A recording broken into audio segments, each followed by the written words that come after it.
अस्सलाम वालेकुम नाज़रीन। मैं डॉक्टर बशारत अहमद,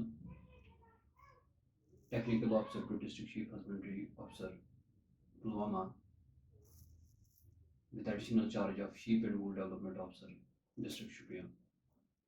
नाज़रीन, आज हम बात करेंगे शीप हस्बेंड्री डिपार्टमेंट में एक इम्पॉर्टेंट काम जो है परचेज ऑफ ब्रीडिंग रैम्स का, उसके हवाले से आपसे आज गुफ्तगू करेंगे।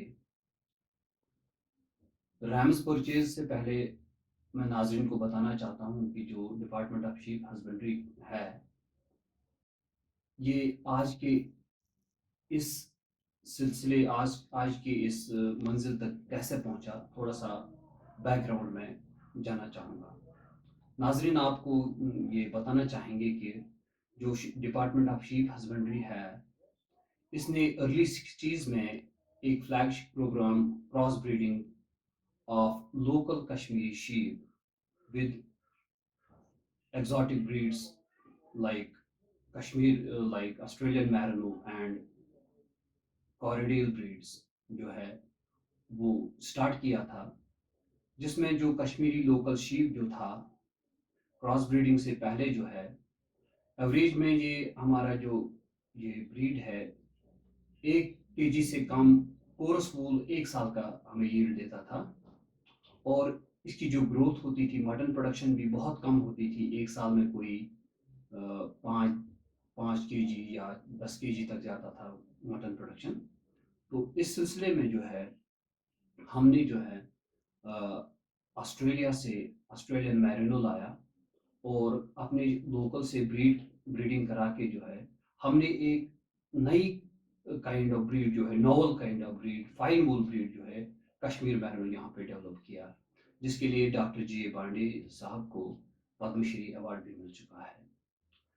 नाजरीन, इसी तरह से हमने न्यूजीलैंड से कॉरिडियल ब्रीड यहाँ से लाई, इंपोर्ट करी, और फिर जो है यहाँ के ऑर्चर्ड बेड्स के लिए हमने एक dual purpose breed, dual purpose यानी जिससे एक वूल भी हासिल हो सके और अच्छी खासी मटन प्रोडक्शन भी हासिल हो सके, जिसका नाम क्रॉस ब्रेड कॉरिडियल ब्रीड है, उसको डेवलप किया, जो कि खासकर जो है ऑर्चर्ड बेड जैसे डिस्ट्रिक्ट शुपिया है, तो उसके लिए हमने उसको जो है यहाँ पे डेवलप करा। नाजरीन, डिपार्टमेंट का जो ये क्रॉस ब्रीडिंग प्रोग्राम है चलता गया, जब तक कि इस एज ऑन डेट जो है हमारे ऑलमोस्ट जो है 75% जो है हमारा जो है क्रॉस ब्रीड में कन्वर्ट हो चुका है। और हमारा जो ब्रीडिंग पॉलिसी में भी है कि हमें 75% जो है एक्सोटिक इनहेरिटेंस को मेंटेन करना है। इसके लिए जो है गवर्नमेंट ब्रीडिंग फार्म्स हैं, जहाँ से हम जो ब्रीडिंग फार्म से हम रैम जो है फील्ड में डिस्ट्रीब्यूट करते हैं, ताकि ये जो है एक्सोटिक इनहेरिटेंस मेंटेन रहे। क्योंकि रैम्स कंपोनेंट जो है उसको बराबर करने के लिए जो है डिपार्टमेंट आज जो है आज की डेट में जो है हम अच्छे, जहाँ पे हमने अच्छी ब्रीड को, ये पैचेस है हमारे फील्ड में, वहाँ से हम परचेज करते हैं इन रैम्स को।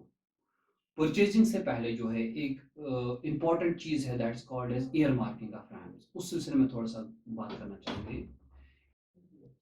तो प्रेजेंट सिनेरियो में जो जहाँ तक ईयर मार्किंग ऑफ रैम्स का ताल्लुक है, इस सिलसिले में हम सबसे पहले क्या करते हैं, हम जिस रैम को हमने परचेज करना होता है, परचेजिंग से पहले उसको हम अच्छे से देखते हैं। सबसे पहले देखते हैं कि इस रैम का जो है ये कैरेक्टर्स कैसे हैं, जैसे बॉडी कैरेक्टर्स कैसी है, शेप कैसी है, इसका जो है बिहेवियर कैसा है।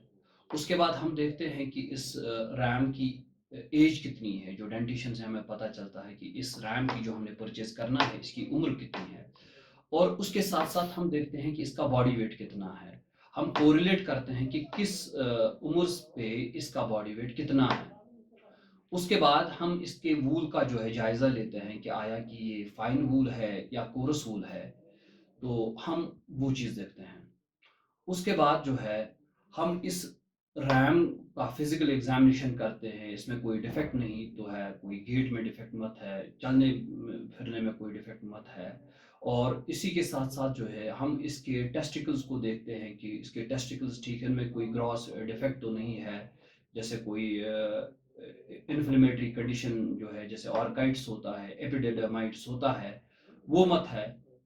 या कभी कभार ऐसा होता है कि टेस्टिकल्स जो है डिसेंट ही नहीं होता है, जिसको क्रिप्टोर्चिडिज्म कहते हैं, तो क्रिप्टोर्चिड मत है ये, या एक ही टेस्टिकल मत है जिसको रिग कहते हैं जैसे। तो वो डिफेक्ट्स हम देखते हैं कि इस जो रैम हमने परचेज करना है, क्योंकि हमें ब्रीडिंग के लिए रैम खरीदना होता है, तो ये चीज़ें देखना बहुत लाजमी होता है। उसके बाद हम क्या करते हैं, हम इस रैम का जो है एक ब्लड सैंपल ले लेते हैं। ब्लड सैंपल लेने का हमारा ये मकसद होता है कि हम इस रैम की स्क्रीनिंग करेंगे ब्रुसेलोसिस के लिए, आया कि इस रैम में ब्रुसला इन्फेक्शन तो नहीं है। इस इसलिए हम जो है इस रैम से एक ब्लड सैंपल लेते हैं, तो उसके सिरम का जो है हम ब्रुसला स्क्रीनिंग करते हैं, ये परचेजिंग से पहले करते हैं। अगर रैम को देख के हमें ये लगता है कि वर्चुअली जो है रैम हमारे क्राइटेरिया पे फिट होता है, जैसे हमारे क्राइटेरिया क्या है, हमें जो है मिल्क टीथ में जो एलीट रैम सिलेक्शन जिसको कहते हैं, जो मिल्क टीथ होता है, इस अगर मिल्क टीथ रैम है, अगर इसका वेट जो है लाइव बॉडी वेट 45 केजी या ऊपर है, तो हमारे ये क्राइटेरिया में फिट होता है। तो ऐसे रैम को हम जो है पहले बॉडी वेट के हिसाब से जो है उसका उस रैम का कॉस्ट बनता है। उसके बाद हम उस पर ब्रीडिंग वैल्यू चढ़ाते हैं, तो ब्रीडिंग वैल्यू अगर एलीट क्लास में हुआ तो 50 से 70% जो है मिल्क टूथ से टू टूथ तक हम दे सकते हैं। तो उसके बाद जो है इस रैम का जो बॉडी वेट लेके उसको एक कान पे जो है उसके ईयर को टैग करते हैं, हम एक नंबर दे देते हैं, जिससे हमें पता चलता है कि हमें कौन सा रैम, किस रैम का टेस्ट लिया है, किस रैम का कोई सैंपल लिया है। तो इसके साथ साथ जो है इस रैम को जो है हम फिर रख लेते हैं जब तक कि हमें ये टेस्ट रिपोर्ट ना आए, और फिर जब कमेटी आती है परचेजिंग कमेटी, तो परचेजिंग कमेटी वो टेस्ट रिपोर्ट देख के जो है रैम को दोबारा अच्छे से देख के जो है तभी जो है रैम एक परचेज हो पाता है हमारे फ्यूचर ब्रीडिंग प्लान के लिए। फिर इस रैम को जो हमने परचेज किया उसको हम ब्रांडिंग करते हैं। तो ब्रांडिंग जो परमानेंट एक मार्क रहता है, इस पे अपना नंबर चढ़ता है। फिर उसको ब्रीडिंग पर्पस के लिए किसी ब्रीडर के पास जो है 2 साल तक हम ब्रीडिंग के लिए छोड़ते हैं। तो ये था नाजरीन कि रैम्स को जो है कैसे परचेजिंग से पहले ईयर मार्क किया जाए। इसमें यहाँ बताना चाहेंगे कि जो हमारा ये क्रॉस ब्रीडिंग प्रोग्राम चला, तो आज जो है ये सिलेक्टिव ब्रीडिंग हम कर रहे हैं, बिकॉज हम इसमें सिलेक्टिव ट्रेड्स जो है सिलेक्ट करके रैम में अच्छे करेक्टर देख के, ईयू में अच्छे करेक्टर देख के उनको ब्रीडिंग कराते हैं, तो ये सिलेक्टिव ब्रीडिंग हो गया। और साइमल्टेनियसली अब जो हम सिलेक्टिव ब्रीडिंग कर रहे हैं, इससे हम इस नतीजे पे आज पहुंचे हैं एज ऑफ डेट कि हमारा जो वूल प्रोडक्शन है बहुत हद तक इंक्रीज हुआ है।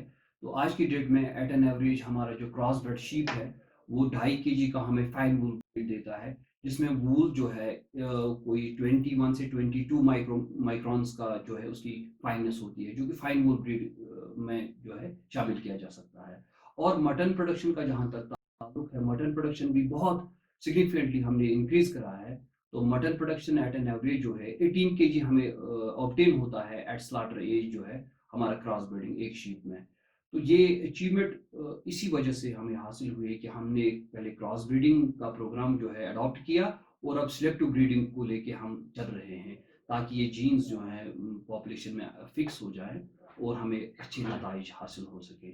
हमारा जो एज ये स्लॉटर वेट जो है, मतलब जब हम इसको स्लॉटर करते हैं वो एवरेज में 18 kg का हमें पहुंच चुका है। तो ये एक बड़ी अचीवमेंट है जो शीप हस्बेंड डिपार्टमेंट ने अभी तक की है। तो नाजरीन आपसे इजाज़त लेते हैं। अल्लाह हाफिज।